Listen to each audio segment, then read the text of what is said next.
जय श्री कृष्ण मित्रों।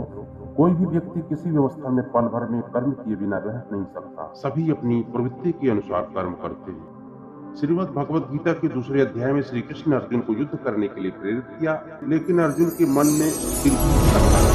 नमस्कार दोस्तों, हमारे मोटिवेशनल आपके वाला चैनल में आप सभी का बहुत बहुत स्वागत है।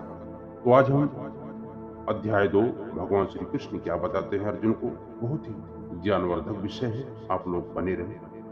महाभारत युद्ध की शुरुआत में अर्जुन के कहने पर श्री कृष्ण रथ को लेकर युद्ध भूमि के बीच पहुंचे। भीष्म पितामह और द्रोणाचार्य के सामने ले जाकर रथ रोक दिया। जब अर्जुन ने कौरव पक्ष में अपने कुटुंब के लोगों को देखा तो उसने युद्ध करने से मना कर दिया। श्रीमद् भगवत गीता के पहले अध्याय में अर्जुन ने श्री कृष्ण के सामने युद्ध न करने के लिए अपने तर्क रखे थे। दूसरे अध्याय में श्री कृष्ण ने अर्जुन को समझाया कि हर व्यक्ति को अपना कर्म करते रहना चाहिए, फल की चिंता किए बिना अपने कर्तव्य का पालन करना चाहिए। जो लोग अधर्म के साथ हैं उनके साथ पूरी शक्ति के साथ युद्ध करना ही तुम्हारा कर्तव्य है। श्री कृष्ण ने कई तरह से अर्जुन को समझाने की कोशिश की, लेकिन अर्जुन की शंका दूर नहीं हुई। तीसरे अध्याय की शुरुआत में अर्जुन श्री कृष्ण से कहते हैं कि आप कर्म से ज्ञान को श्रेष्ठ बताते हैं, तो युद्ध करने की क्या जरूरत है। श्री कृष्ण कहते हैं कि हे अर्जुन, कोई भी मनुष्य कर्म शुरू किए बिना लक्ष्य तक नहीं पहुंच सकता है। कर्म का त्याग करने से कोई सिद्धि नहीं मिल सकती, यानी कोई भी व्यक्ति लक्ष्य प्राप्ति नहीं कर सकता है। कोई भी इंसान किसी भी अवस्था में पल भर के लिए भी कर्म किए बिना नहीं रह सकता है।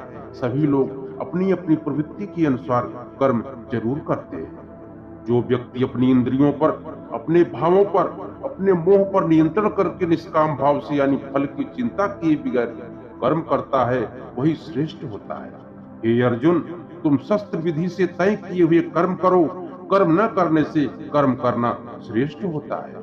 कर्म किए बिना तुम्हारे मनुष्य जन्म का उद्देश्य पूरा नहीं हो पाएगा। तो दोस्तों, इस प्रसंग का सीख क्या है? इस प्रसंग की सीख यह है कि हमें हर परिस्थिति में अपना कर्तव्य पूरा करना चाहिए। कर्म करे लेकिन फल की इच्छा न करे, यही सुखी और श्रेष्ठ जीवन का सूत्र है। कर्मण्येवाधिकारस्ते मा फलेषु कदाचन।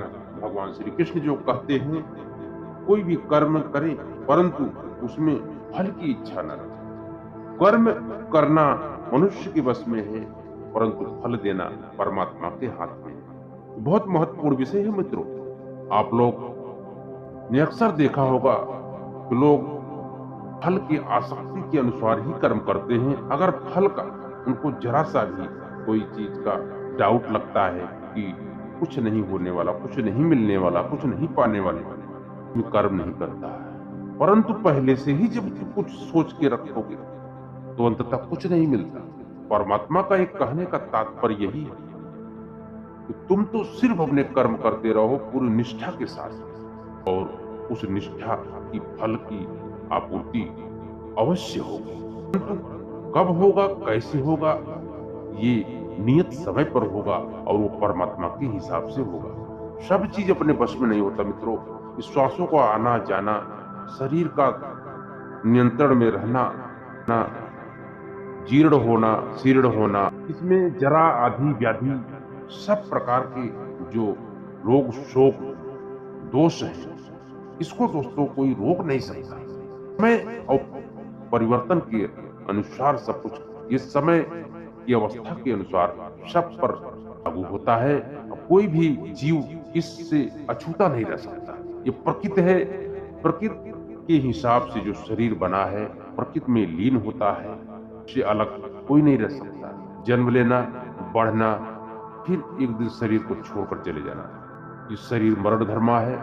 इससे जुड़े लोग भी नाशवान है और एक दिन सभी नष्ट प्राय हो जाते हैं। भगवान ने हमको जो कर्म योग की जो शिक्षा दी, इसको हमें बिना कुछ सोच विचार किए श्रद्धा भाव से कर्म करते रहना चाहिए और फिर बाद में उसका परिणाम हमको अवश्य मिलता है।